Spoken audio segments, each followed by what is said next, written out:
ActRaiser is certainly one of the more interesting titles for the Super Nintendo. Not only is there a lot here that could have been censored, some of it was, some of it wasn't, but from a game design perspective, it's not often you see a game that kind of diametrically opposes itself. The story of ActRaiser is this.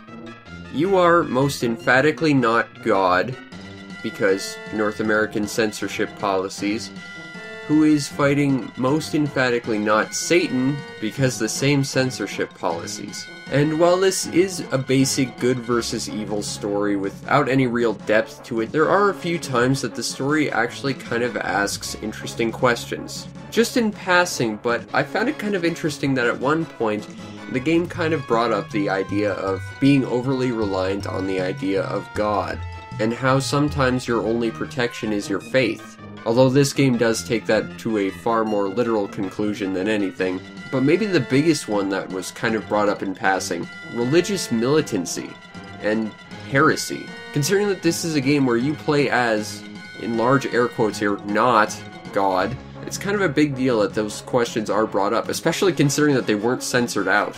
While it is somewhat heavy-handed with its black and whiteness of it all, it is impressive that it does bring up these concepts, even if it's only in 1 or 2 lines of dialogue.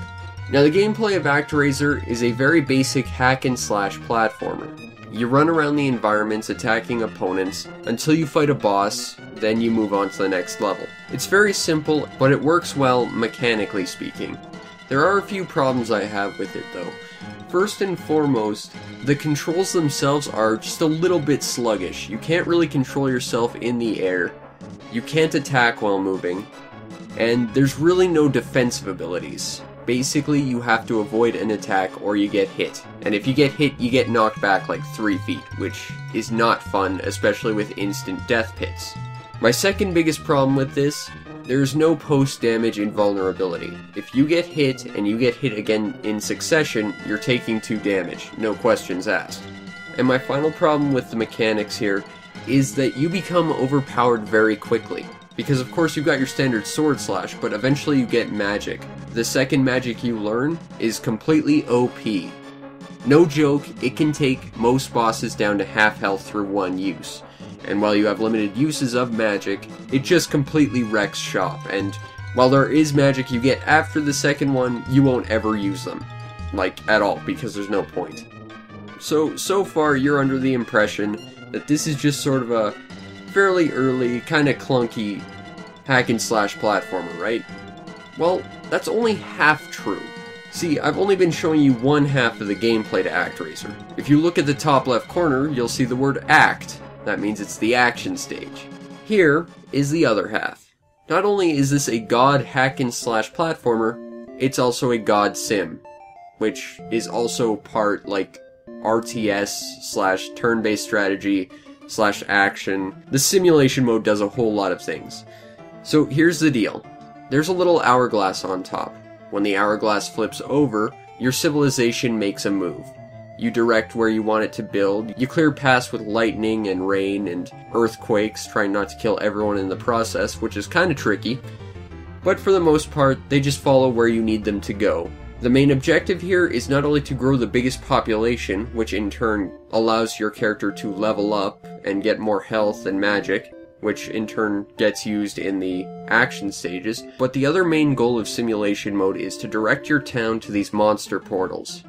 Because these monster portals keep spawning monsters, sent by, most emphatically, not Satan. If you leave these monsters alone, they'll attack your population, they'll destroy your crops, they'll just randomly kidnap and eat a bunch of people. It happens sometimes. So you need to seal these as fast as possible, which can only be done with your villagers. So your job, in addition to opening paths for them to take to build a larger civilization and seal off these portals, is to fight off the monsters at the same time. Which in turn makes this something of an RTS / action game, with lots of micromanagement if you want to have the biggest population ever. And this is where this game succeeds, because yes, there is a hack-and-slash platformer there, but the clumsy controls make it a little bit frustrating. It's still fun, but out of the 2 styles of gameplay, the simulation mode is very clearly the one on top. And it's kind of interesting that this game even exists, mechanically speaking, because You have a kind of sort of fast-paced action game, but then you've got a strategy game that's also a simulation, and again, a whole lot of other stuff, but it's like strategy game and action game in the same game. I mean, yeah, you basically get two games at once, which is awesome, but it's weird that they took those two genres because they're kind of completely on the opposite sides of the spectrum.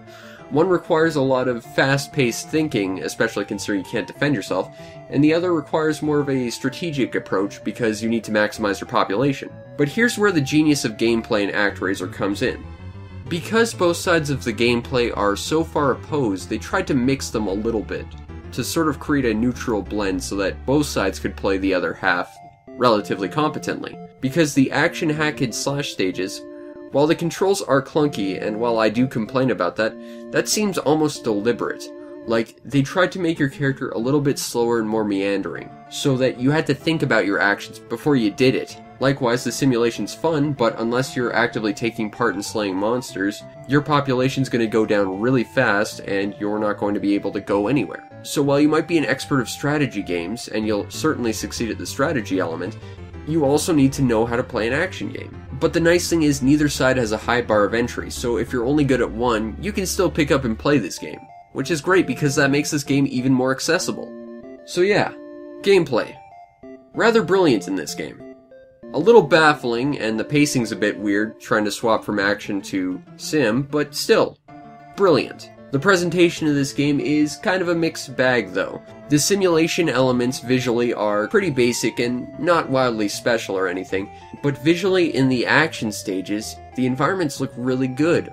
There's tons of different unique monsters which all look really cool. Yeah, your main character looks a bit generic, but the bosses are huge and varied and definitely fun.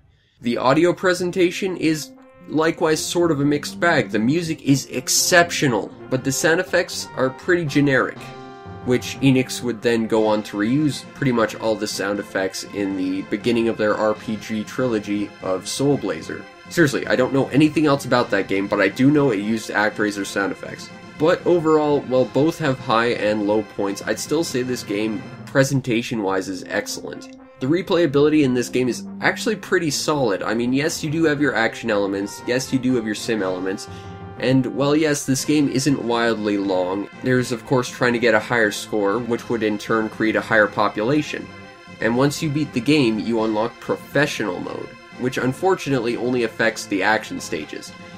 You no longer have access to the sim stages in this mode, but it's basically a one-shot trek through the action stages, but everything's harder.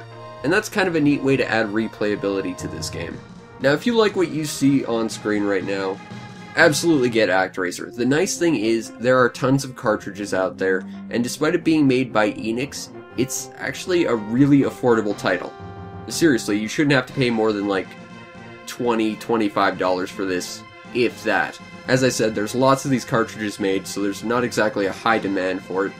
And while it doesn't do everything perfectly, it's an exceptional title and definitely one of the more unique on the Super Nintendo.